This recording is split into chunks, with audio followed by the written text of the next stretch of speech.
Hello बच्चों, चलिए प्रश्न में देखते हैं। प्रश्न में कह रहा है कि नियम ए स्टार बी बराबर बी स्टार ए कहलाता है।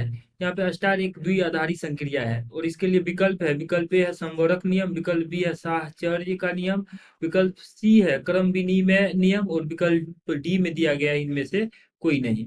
तो दिए गए प्रश्न के लिए हमारे पास जो मुख्य अवधारणा है वो ये है कि मुख्य अवधारणा की अगर हम बात करें तो क्रम विनिमय नियम को समझते हैं पहले हम।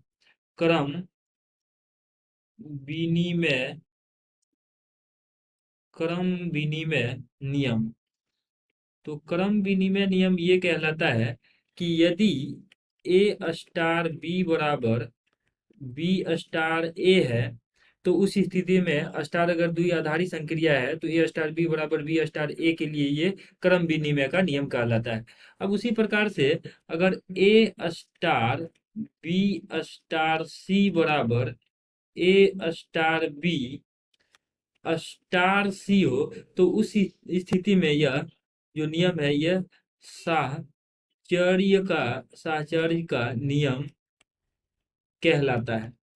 अब अगर हम संवरक नियम को समझें तो संवरक नियम यह होता है कि यदि ए स्टार बी, मान लीजिए ये प्राकृतिक संख्याओं के समुच्चय को दर्शाता है, तो उस स्थिति में ए भी प्राकृतिक संख्या होगी और बी भी प्राकृतिक संख्या होनी चाहिए। अगर ये इस नियम को संतुष्ट करता है तो उस स्थिति में हम इसे संवरक का नियम कहते हैं। अब प्रश्न में जो नियम दिया गया है ए स्टार बी बराबर बी स्टार ए, तो परिभाषा के अनुसार ये जो है क्रम विनिमय नियम को सूचित कर रहा है। तो विकल्प में अगर देखें तो विकल्प सी हमारा सही उत्तर हो जाएगा।